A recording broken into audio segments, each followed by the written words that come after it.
Hi, everybody. This is the Hungry Math Professor here, and thank you for coming to my channel. And today we're going to discuss Arcadia by Lauren Groff. And this book was published in 2012, and it tells the story of a sort of hippie commune that was set in upstate New York during the 1960s and 70s. As I understand it, she based it off of some real communes that um, existed in the United States, but not necessarily off of. She's not telling the story of a particular one in upstate New York. She's just setting it in upstate New York. And the book is told from the point of view of Bit, who is a child that's born into the commune. And what's interesting about that is most of the people in the commune knew a life outside of the commune at some point in their life. But Bit is, since he's born into the commune, he knows nothing else, right? And Bit is shown sort of like developing slowly. He's really short, unassuming character, and his parents, Hannah and Abe, are heavily involved in the formation of this commune and the governments and the decision making of this commune throughout the time that you see in the book. And there's this leader named Handy of the commune, and he has this sort of at times this cult leader kind of vibe in the book. And when the commune starts, it's like very small, and they struggle to like find enough money and food and shelter. But they're a small enough community, and they like seem to have like a common vision that, although it's a bit of a mess, like they seem to be able to stick together. And Handy is seen like going off to like play music to make money for the group. And sometimes you wonder if he's really doing it for the group, or if he just, is getting out to do whatever he likes to do and party. Like, it's hard to say, but most of the commune seems to like believe in his leadership, at least in the beginning.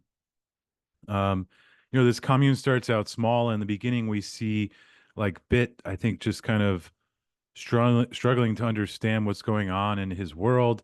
His mom is struggling with seasonal depression, and this he seems to be a very sensitive child to this. And I think a lot of the book is about, just even though it's about this commune and growing up in this commune, it's also very universal in the sense that it's just about, like, we all are born into a world that we didn't like design for ourselves and didn't really ask for per se. And so we have our particular experiences, and at some point we have to start to understand like how that fits into the broader picture of life, and like what is going to be our purpose and our story.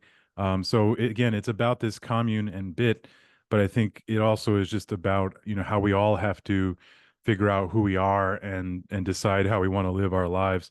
Um, so again, it's the commune starts out small, and there's this other character, Hele, who is the daughter of Handy, the leader of this commune, and this becomes Bit's love interest. But Hele is a very complicated character. She seems to have been very much affected by growing up in this commune and all the sort of instability that is involved in that.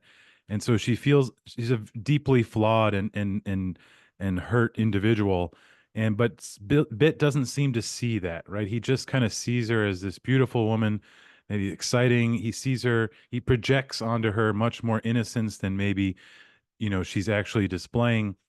And he falls in love with her, and she never seems to give him like the right response for somebody that loves him back, though she clearly like wants him in her life, and they have some sort of relationship. um and the book is told in four parts, right? So the second part, the commune starts to grow in size.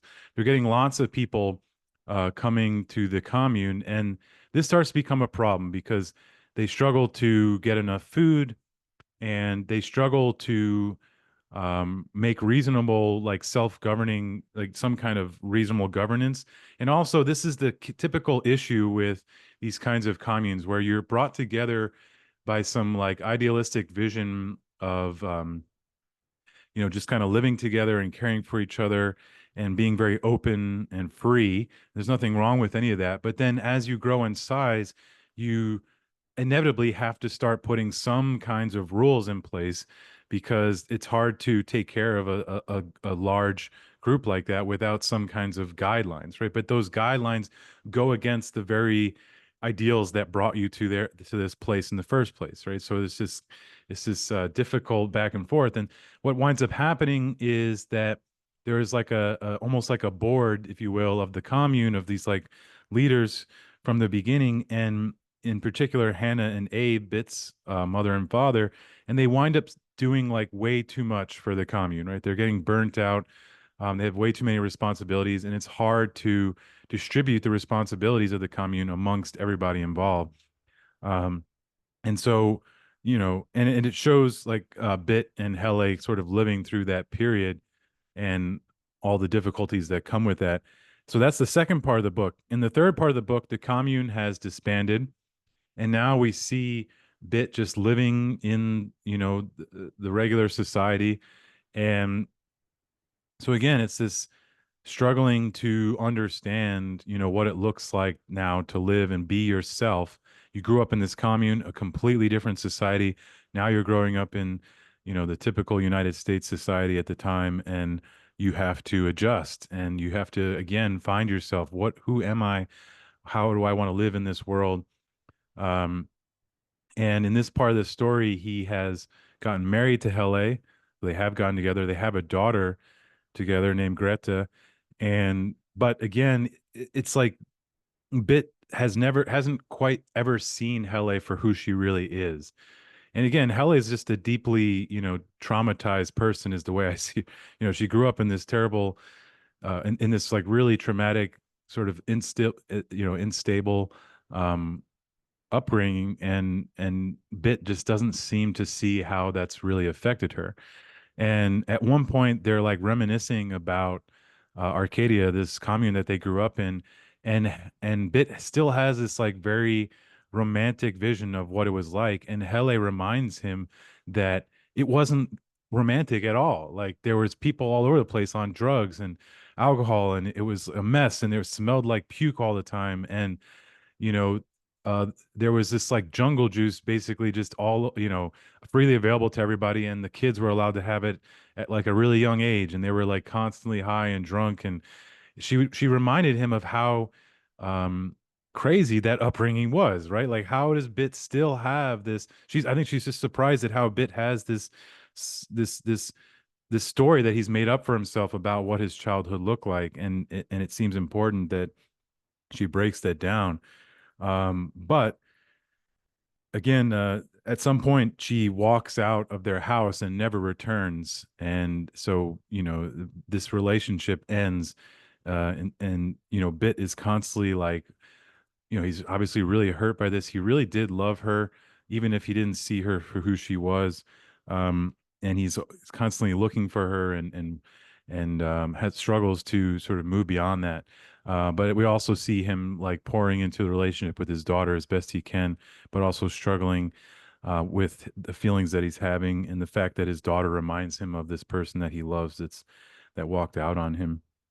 Um, and in the fourth part of the book, it really focuses on Bit's relationship with his mother and father and his daughter. And we get the sense that at the end of the book, Bit is starting to piece together a bigger picture of what really happened and make peace with his childhood and some of the relationships he's had. Not in this like, oh, everything's all great and put in a bow kind of way, but more like in a very human, real way of like, it's not that everything's okay. It's just that I'm making peace with some of the ugly parts of life that I've experienced.